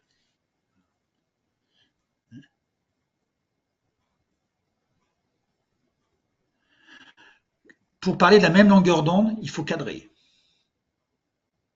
Hein, il faut cadrer. Et souvent, il n'y a pas de cadre. Il faut clarifier ce qu'on veut, nous clarifier la vision, ce qu'ils veulent. Voilà. Il faut voir si j'ai les mêmes valeurs. Non, pas que j'ai les mêmes valeurs. Si c'est leurs valeurs, je peux les incarner. Par exemple, j'ai une banque là qui a 5 valeurs, qui n'a aucune avec la mienne, et je leur montre comment moi je peux incarner dans mon quotidien leurs valeurs. C'est pas mes valeurs, mais je peux les incarner. Et comme je peux les incarner, j'ai travaillé avec eux. Parce qu'il y a un petit peu plus de 10 ans, ouais, j'ai eu une mission, ça on va dire c'est l'expérience, hein, où il y avait une société qui avait signé avec une société et qui avait délégué une autre société pour faire la mission. Et cette société-là m'avait délégué la mission. Donc vous voyez, l'homme qui a vu l'ours. Hein, voilà. Hein, vous imaginez déjà. Voilà. Et dans la première société, il y avait des commerciaux qui vendaient. Ils étaient là pour vendre. Hein. Donc ils vendaient. Hein, voilà. Et puis moi, j'étais en bout de queue. Et donc je commence la mission, c'était un lundi, près du boulevard Haussmann à Paris, très beau bâtiment, vous imaginez, très beau bâtiment parisien, magnifique et tout. Et à un moment donné, j'étais pas bien, crash. Vous pouvez revoir comment dire, le replay, je crois que c'est le 47. J'étais pas bien, donc j'étais pas sur la même longueur d'onde. Et qu'est-ce que je dis? Monsieur, est-ce que je peux vous parler, je peux vous poser une question? Il y avait lui et tout son staff. Hein. Ouais. Je dis, quelles sont vos valeurs? Et il me dit, c'est quoi ce truc de consultant encore? Donc, ok, je me calme, j'étais très calme. Donc, je dis, je vais reformuler la question, si vous le permettez. Qu'est-ce qui est important pour vous? Et moi, je venais pour du collectif, pour faire des équipes avec une bonne ambiance. Enfin, voilà, je voulais faire mon métier. Et il me dit, de toute façon, ici, on est avec ou contre moi. Ici, de toute façon, moi, ce qui est important, c'est le fric, parce que ce sont des gens qui faisaient du stockage du pétrole au Havre. De toute façon, moi, les gens qui ne sont pas d'accord dehors, et de toute façon, c'est comme ça et c'est pas autrement. Et ben, je me suis levé, j'ai dit, je pense que monsieur, nous n'avons pas les mêmes valeurs et je vais arrêter là. J'étais pas sur la même longueur d'onde et je n'aurais pas été. Par contre, on m'a fait venir pour des mauvaises, mais bon, ça c'est autre chose. Donc, ça a été une très bonne expérience. Et j'ai dit là, j'étais pas sur la même longueur d'onde. Tu vois, c'est un exemple. La même longueur d'onde, c'est les générations qui se comprennent pas. Ouais, les jeunes, le machin, et puis les jeunes, ouais, les vieux, ben voilà. Ou ce qui se passe, la même longueur d'onde, c'est ce qui se passe dans les guerres. Hein. Hein, ce qui se passe au Moyen-Orient, ils ne sont pas sur la même longueur d'onde. Il n'y en a pas un qui a raison ou qui a tort. Une des sagesses hermétiques, je reviens sur la sagesse hermétique des Égyptiens, c'est qu'une vérité n'est jamais vraie. Elle est toujours qu'à demi vraie. Parce qu'il y a toujours deux points de vue. Et souvent, la vérité est encore autre part. Et puis, en fonction des situations et tout. C'est pour ça qu'il faut accepter. Et peut-être que les gens, il y en a un qui disent dans un conflit c'est noir, l'autre c'est blanc, alors que la solution elle est peut-être jaune. Et c'est ça l'intelligence collective. C'est de deux différences, c'est de trouver une solution nouvelle. Mais c'est pas de faire un consensus. La démocratie n'est pas de l'intelligence collective. 1 plus 1 égale 1, c'est de la démocratie. L'intelligence collective, c'est de deux idées, 1 plus 1, on en trouve une troisième, ou plus. 1 plus 1 est supérieur à 3. Voilà. Mais pour ça, il faut être sur la même longueur d'onde énergétique, intention, mais en utilisant les synergies qui sont des idées différentes. C'est comment des gens qui ont des idées différentes puissent trouver quelque chose de supérieur. Alors ça, c'est de l'intelligence collective. Ça, c'est de la sagesse. C'est la vraie intelligence. D'autres questions? Allez-y. Hein.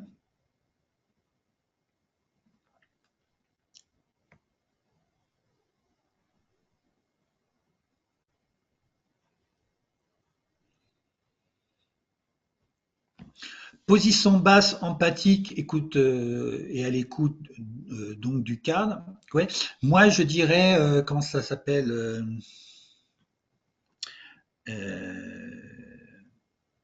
quand on est position paritaire, c'est qu'on est je cherche le mot. Quand je me respecte moi et que je me respecte, que je respecte l'autre, c'est être assertif. Ouais, c'est plus une position assertive, je trouve. Voilà. C'est pouvoir que chacun puisse s'exprimer, c'est la sécurité psychologique. Que tout le monde puisse exprimer dans un cadre sécuritaire tout ce qu'il a à dire tout en respectant l'autre. Voilà. Sécurité psychologique. Il y a des travaux d'Harvard là-dessus. Très intéressant. Très, très, très, très, très intéressant.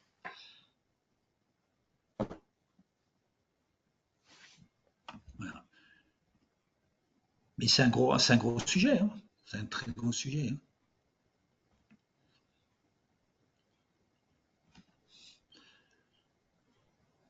D'autres questions?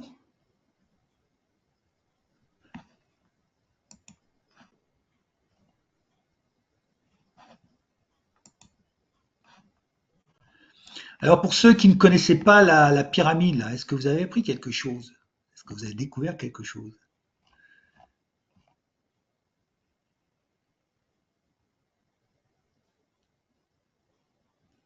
Oui. Oui, on n'a pas besoin de développer des compétences, enfin de faire des formations, parce que le problème, c'est peut-être des croyances. Croyance, ouais, mais je suis nul, donc je vais me former. Non, c'est une croyance limitante. Voilà. Ouais. Ah bah ceux qui connaissent la pyramide, s'ils ont appris des choses, eh ben, tant mieux. Voilà.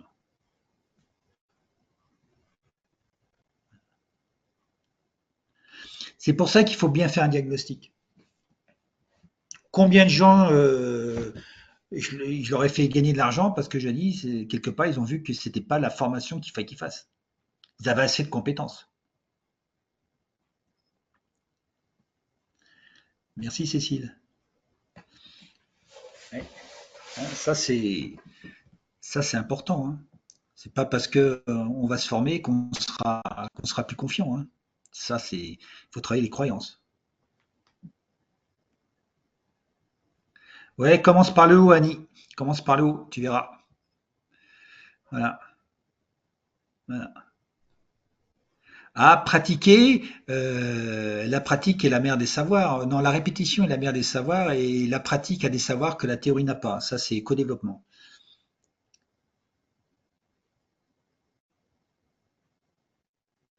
C'est pas que le bas est plus pertinent, c'est que ça devient une évidence. Moi, quand je travaille avec les gens, je travaille les 3 niveaux d'en haut. Après, c'est tellement une évidence, ils n'ont plus besoin de moi. Ils n'ont pas besoin de moi. On peut aligner soi-même ces niveaux logiques. Oui, alors, Émilie, quand on fait un travail d'alignement, on fait une chose à la fois. Souvent, il y a des gens qui sont en crash, qui sont bloqués parce qu'ils alignent leur projet personnel, donc moi, le jeu, hein, et par exemple un projet associatif. Donc, ils essayent deux situations ou deux choses de les aligner en faisant un seul package. Non, tu fais deux fois l'exercice. Un, tu fais mon alignement perso et l'autre, l'alignement associatif. Parce qu'il n'y a pas les mêmes impacts. Et tu verras qu'après, ces deux travaux sont alignés l'un à l'autre. Quand je te dis, moi, ma vision, c'est l'épanouissement. Donc, à titre pro, c'est l'alignement. À titre perso, c'est l'alignement. Avec mes plantes, c'est l'épanouissement. C'est pas l'alignement, c'est l'épanouissement. L'épanouissement, il est dans tous mes axes. Voilà.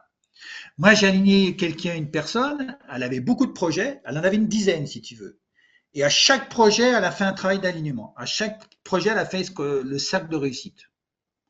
Et à chaque fois qu'elle venait me voir, elle me dit, attends Eric, elle sortait son projet, donc son cercle de réussite, elle me dit, je travaille sur celui-là. OK.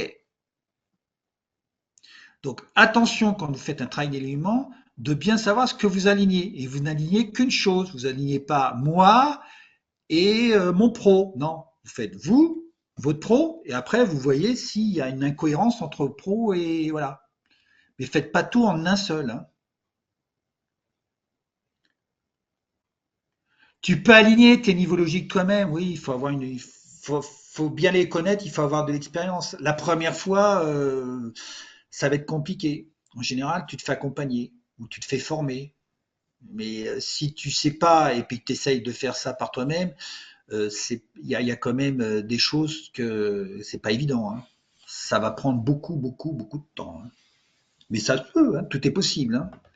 Moi, je pars que tout est possible, hein, donc je dis pas non. Hein. Mais ça peut être un petit peu. Voilà.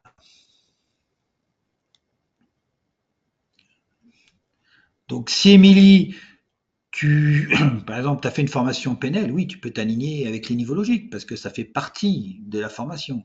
Si tu connais rien et que voilà, et puis que tu commences le développement personnel, c'est un très bon début, mais là, trouve quelqu'un ou une formation ou quelque chose pour t'aligner. Parce que l'aligner, c'est juste un mot, mais il y a beaucoup de choses derrière. Hein.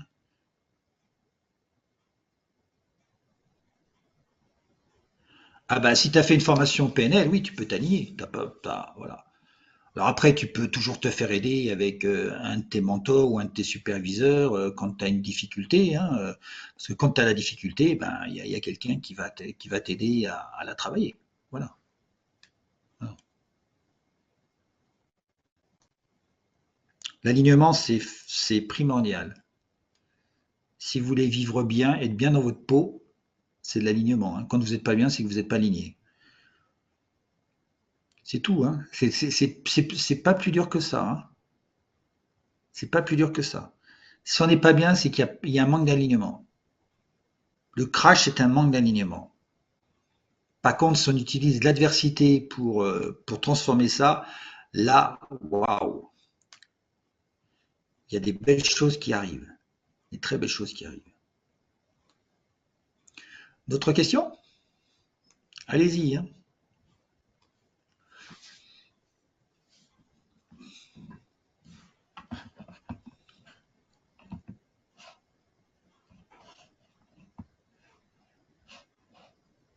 Alors, j'ai pas mis le webinaire le mois prochain parce que je ne sais pas lequel que je vais faire. Voilà, parce que j'ai eu beaucoup de choses à faire là ces derniers temps. Est-ce qu'il y a peut-être un sujet, tiens, est-ce qu'il y aura un sujet sur lequel vous voudriez que je travaille la semaine prochaine, le mois prochain? J'ai noté quelques petites choses sur mon papier, sur mon cahier, je sais pas où est mon cahier. Voilà. Voilà. Le mois de juin, j'ai des idées, mais je l'ai pas préparé, parce que ça prend du temps de préparer tout ça, et j'ai pas le sujet. Donc si vous avez un sujet sur lequel vous voulez que je revienne, peut-être. Le flow, le crash. Ah, ouais. Alors c'est le coach et le crash. Voilà. L'état coach et l'état crash. Alors là, j'ai beaucoup travaillé là-dessus. Hein. C'est encore un processus de Robert que j'ai beaucoup, beaucoup, beaucoup travaillé. Ouais. Ah ben voilà. Merci, Émilie. L'état coach et l'état crash. Ah, l'analyse systémique, c'est pas mon truc. Je fais de l'analyse systémique, mais c'est pas, je suis pas un spécialiste là-dessus. Donc, je suis pas la personne à voir. Voilà. Je suis honnête, hein. Je fais très peu de choses, mais voilà. Voilà. Et déjà, voilà. J'utilise l'analyse systémique. Voilà. Voilà. L'approche systémique. Pas l'analyse. Moi, je fais de l'approche systémique. C'est de voir plutôt le système, c'est-à-dire que grosso modo, hein, c'est tiens, t'as mal au cœur, ben, je vais te soigner avec un médicament pour le cœur. Quand en approche systémique, c'est on va voir tout le corps et peut-être que le problème du cœur, il vient de la tête ou parce que tu as fait quelque chose. Voilà, donc c'est plus une approche système, voilà, et de faire un diagnostic différent. Hein. Non, alors, qu'est-ce que tu appelles, Émilie, travail avec jeunes? Moi, j'aime beaucoup travailler avec les gens qui ont déjà un pied dans l'entreprise. Donc, j'ai beaucoup travaillé avec les gens, les masters. Les masters ou les écoles, j'ai travaillé avec l'IAE, j'ai travaillé avec l'école centrale de Marseille. Tu vois, donc c'est des jeunes. Alors, moi, j'ai 63 ans, donc c'est des jeunes, hein.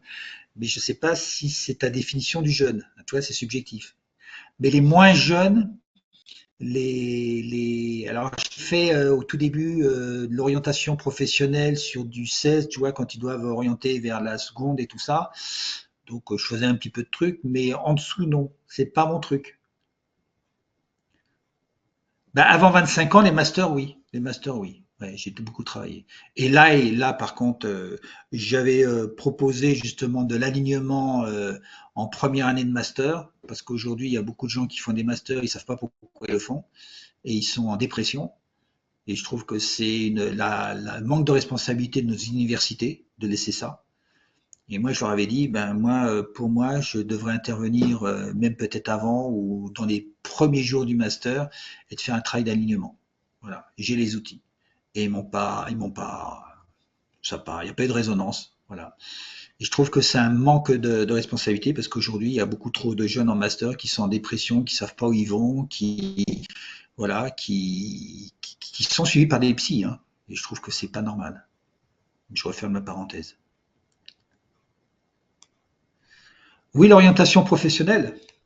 J'avais beaucoup de où les préparations aux écoles de commerce, aux grandes écoles, voilà, notamment dans les oraux. Voilà, j'adorais ça.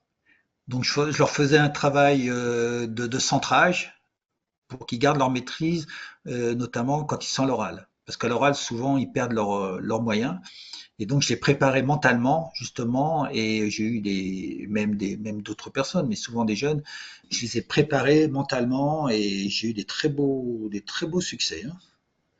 Des gens qui étaient recalés quatre fois. La cinquième fois, la mère elle m'appelle, elle me dit là, si ma fille elle y arrive pas, ben maintenant il va falloir parce que là, après ça sera trop tard. Donc je l'ai préparé justement aux oraux. Et quand notamment, je me rappelle d'une fille, je lui dis alors quelles écoles t'as préparées? Elle avait 6 choix. Ben, elle me dit, mais je lui ai dit, ben, classe les 6 choix. Elle me dit, Eric, moi ce que je veux, c'est en avoir un. Et je dis, attends, tu m'as pas compris, avec moi, tu vas avoir les 6. Donc déjà, dans le mindset, je suis pas là pour t'en avoir un, tu es là pour avoir les 6. Mais avant, quand tu auras les 6, tu vas avoir une difficulté de choisir. Donc tu vas le choisir maintenant que tu n'as pas la pression. Et cette année-là, elle a eu les 6, alors que pendant 4 ans, elle avait 0, 0, 0, 0. Voilà. Et on a travaillé très peu de choses, hein. Mindset, on a travaillé le centrage, on a travaillé des choses comme ça. Donc c'est super intéressant. Moi, j'aime bien les jeunes, ouais, de 25 ans. Voilà. La santé mentale, oui, mais la santé mentale, aujourd'hui, on, on la travaille d'une manière différente, hein. Moi, je la travaille sur le pourquoi, pas sur le comment. Non, ou sur le pourquoi en un mot, mais pas pourquoi elle est arrivée là. Voilà. Je m'en fous du chemin dans lequel elle est là, c'est comment aujourd'hui on sort d'une situation. Et justement, avec les travaux d'Hopkins, c'est très très intéressant. Le chemin, parce qu'il a une approche qui est super, super, super. Ben, souvent, les oraux, c'est qu'il y a des gens, déjà il y a le mindset. Les gens ils disent ouais, je vais pas y arriver, donc il y a déjà une croyance limitante qui est là. Il y a souvent l'environnement qui est pas bon, parce qu'on te donne rendez-vous à 10 heures. Donc la personne, elle est là depuis 8 heures, préparée, et puis déjà, elle arrive à 10 heures en hypoglycémie, et puis quand elle arrive 10 heures, c'est pas son tour, et puis à 10h20, il y a quelqu'un qui sort et dit allez, vite, vite, vite, vite, on est en retard, il faut y aller. Donc, tu t'imagines le jeune qui est là, qui est un petit peu introverti, qui est pas trop sûr de lui, ben, il perd tous ses moyens. Et donc, je le prépare déjà pour qu'il retrouve ses moyens et qu'il soit pas paniqué. Voilà. Et déjà d'être conscient de ça et de maîtriser ça, voilà, tout simplement, va lui permettre de faire une meilleure intervention. Et souvent, je fais ça, j'ai même fait ça dans des préparations pour un. Et le pourquoi aussi. Je travaille beaucoup pourquoi. Un jour, j'ai travaillé le pourquoi sur un quelqu'un qui passait de lieutenant à capitaine. Pareil, ça faisait 4 ans qu'il loupait son truc. Et j'ai travaillé le pourquoi. Pourquoi il faisait ça. Et aussi le centrage. Et un jour, je lui ai fait faire un exercice sans rien. Il a fait, j'ai dit combien tu te donnes? Il me dit ouais, 10, à peine, ouais, 10. Je lui ai refait faire tout le processus en se centrant et tout ça. On a refait le même exercice, il s'est mis plus de 18. Donc c'est des petites choses. État d'esprit, centrage, conscience, être là, estime de soi, enfin toutes ces petites choses. Donc c'est de l'invisible tout ça. C'est de la préparation mentale. Je faisais déjà de la préparation mentale sans le savoir avant. Donc c'est sur le côté être, pas sur le côté compétence, c'est sur le côté être. Comment être. Voilà. Parce que ça se passe dans le subjectif. Hein. C'est dans l'interaction que ça se passe. Il y a des choses qui se passent dans l'interaction. La personne dit rien, des fois, il y a le feeling. Et si la personne, elle arrive, qu'elle est confiante, qu'elle rayonne naturellement, eh ben, ça va donner un esprit positif à la personne qui est en face et qui va lui donner un avis favorable, déjà. Rien que ça. Que s'il y a une personne qui tremble, qui est tout ça, l'autre qui va en face, va dire ah, c'est quoi ce gars? Ça peut déjà donner une image négative. Donc beaucoup sur la préparation ouais, du être et préparation mentale. Je ne sais pas si j'ai répondu à tes questions, mais oui, ça fait une grosse différence.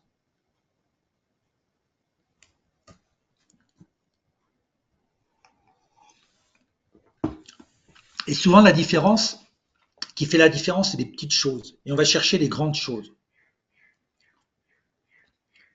Comme disait quelqu'un, je ne sais plus qui l'a dit, on est souvent près de la réussite quand on échoue, on est souvent près de la réussite. Parce qu'on est à deux doigts, il y a le petit truc. Et souvent, ben, il ne faut pas chercher grand-chose. Et quand on va travailler sur le être, qui est le niveau haut, on change un petit peu sur le être, c'est un impact très très puissant sur le avoir ou le faire. Dans, dans, dans la comment dire, toujours dans cette philosophie hermétique, il y a l'avoir qui est en bas, il y a le faire qui est au milieu, mais le être il est au supérieur. Le être, donc un peu comme la pyramide, quand tu changes un peu de être, de savoir-être, ça impacte beaucoup le savoir-faire et le savoir-faire faire. Alors que si tu emmagasines beaucoup de savoir et que tu pratiques pas, ben ça change rien. Alors que des fois, tu n'as pas de savoir, mais tu as un savoir-être, et le savoir-être, combien de gens ont réussi et qui n'ont pas de diplôme, qui n'ont pas de compétences particulières, mais ils ont un savoir-être. Ils sont dans l'intelligence émotionnelle, ils sont dans... Voilà. Alors, ils ont un genre de savoir aussi, hein, mais ils ont surtout du savoir-être. Donc, le savoir-être est très important. Mais aujourd'hui, on n'évalue que le savoir. On ne sait même pas si on sait le mettre en œuvre. On ne mesure pas la pratique. On mesure uniquement le savoir universitaire. Mais est-ce que les gens ils sont capables de mettre en œuvre ou pratiquer ou transposer? Alors ça, c'est encore un autre problème. Et le savoir-être, on n'y est pas encore. Voilà.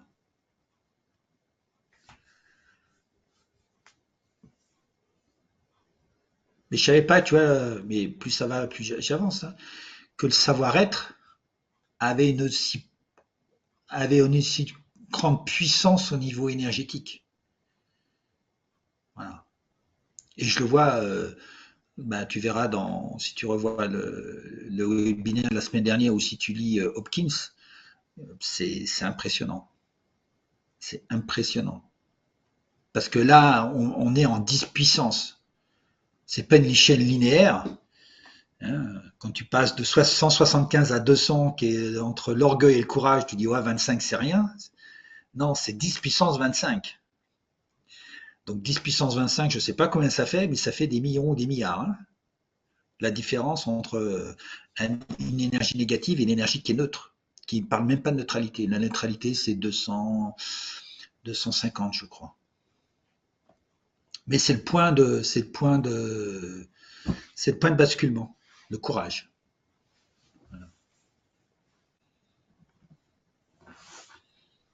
D'autres questions?